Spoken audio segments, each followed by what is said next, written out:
make it a part of your day, young Muslim and old Muslim and male Muslim and female Muslim, in a time where sin has become pervasive and invasive in it, as if make a lot of istighfar. Because from the punishment of Allah Rabbul Izzah, me and you were given two safeties, two things that we could hide behind and keep the adhab of Allah away. Allah Rabbul Izzah says, وَمَا كَانَ اللَّهُ لِيُعَذِّبَهُمْ وَأَنْتَ فِيهِمْ. The first, the Prophet, so long as Allah said, so long as he is amidst you, I will not punish you. So the Rasul died and left. His sunnah is with us, but the Rasul went. The second one, and Allah will not punish them so long as they seek forgiveness. So the only salvation you have now is perpetual istighfar. The Rasul sallallahu alayhi wasallam says, I say more than 100 istighfar a day, and some say in a gathering. Busy yourselves with istighfar. Astaghfirullah al-azim. Oh Allah forgive me. Oh Allah forgive. Astaghfirullah. Perpetual, make it a habit. And wallahi, Allah will open all the doors of goodness upon you. In the time of Hassan al-Basri, he was alim, zahid, taqiyyun, naqi, lillahi al-wali, min al-shaytani bari, a righteous man. And he had students. So he was busy with them. And a man came and he said, Shaykh, I have problems. So he goes, what's your problem? So he goes, there's no rain in our land. Drought has come. Give me something to do. So he said, increase the saying of istighfar. So he thanked him and went. The other man came. Sheikh, poverty has struck us. There's no income, no money. So he said, say istighfar, increase the saying of istighfar. And his students are watching. Third person came. Sheikh, I can't have children. So increase the saying of istighfar. So the students look at the Sheikh, every person came with whatever sickness. You have one medication, just injecting everyone the same thing. What's going on? So the Sheikh said, it's from the Quran. فَقُلْتُ اسْتَغْفِرُوا رَبَّكُمْ إِنَّهُ كَانَ غَفَّارًا يُرْسِلِ السَّمَاءَ عَلَيْكُمْ مِدْرَارًا وَيُمْدِدْكُمْ بِأَمْوَالٍ وَبَنِينَ وَيَجْعَلْ لَكُمْ جَنَّاتٍ وَيَجْعَلْ لَكُمْ أَنْهَارًا. Make istighfar of Allah. Allah will send the sky down with helpful rain for you. He will bestow you with wealth and progeny and make your gardens grow, and around it springs of water will come. All for the saying of istighfar and the returning to Allah Rabbul Izzah with seeking forgiveness of Allah Rabbul Izzah. Make istighfar, Muslims. Amidst the scholars of the past, one of the famous ones is Ahmad ibn Hanbal.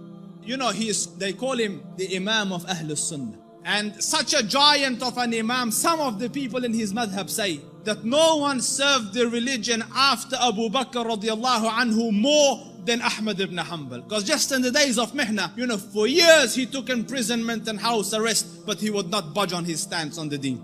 So his fame and repute extended across the Muslim land. Everyone knew him, but there was no selfies in those days, you couldn't share a picture. So no one knew. Few people around him and his students and Ahlul Ilm knew what the Shaykh looked like. Most people hadn't seen him, but they had heard about him.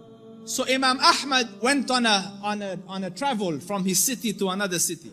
And when he reached that city, night befell him. He was in a masjid and he was trying to sleep in the masjid, because in those days there was no hotels and things. So the guard came and he said, get out of the masjid. So he said, listen, I'm a traveler. I don't have anywhere to go. I will just be here till tomorrow and then I will be on my way. So he said, no, get out. So the Sheikh went and sat outside the door. Can you imagine? This was a man, who, when he used to walk, hundreds would be walking with him and they would kiss his head and hold his books. Hey, Imam Ahmad was Imam Ahmad. Now he's sitting at the door of the masjid. So he looks at him, he goes, didn't I tell you to go? He goes, I'm outside. He goes, no, get out. So he said, listen, it's just... So he said he held the Imam from his leg and dragged him onto the street. Imam Ahmad.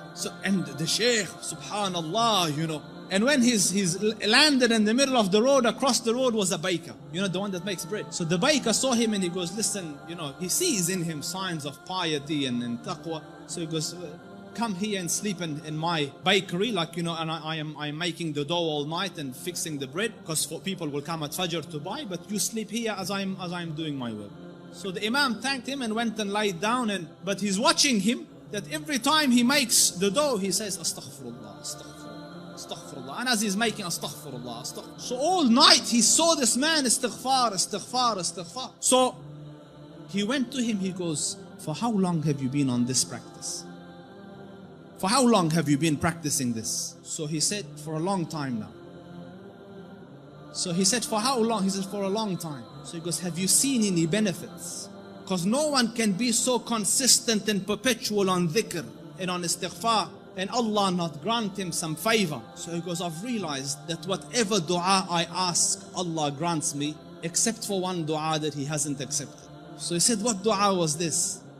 He said, I prayed that, Ya Rab, let me see Imam Ahmad ibn Hanbal, and so far I haven't seen him. So the Shaykh said, he goes, Subhanallah, he dragged me by my feet to come into your bakery, simply because, imagine, out of my city into his house, out of his house when I was refusing, dragged me by my feet so that I could come and answer to your dua. فقلت استغفروا ربكم إنه كان غفارا يرسل السماء عليكم مدرارا ويمددكم بأموال وبنين ويجعل لكم جنات ويجعل لكم أنهارا. My dear brothers, turn to Allah Rabbul Izzah. Wallahi, I don't say this as a nice to say, but all of the problems to all your answers is Allah Rabbul Izzah. Your refuge from every difficulty is Allah Rabbul Izzah. Turn to Him with it. Wallahi, turn once to Allah Rabbul Izzah, and you will find your Lord more merciful and more accommodating and more accepting than the kindest of the kind of this world.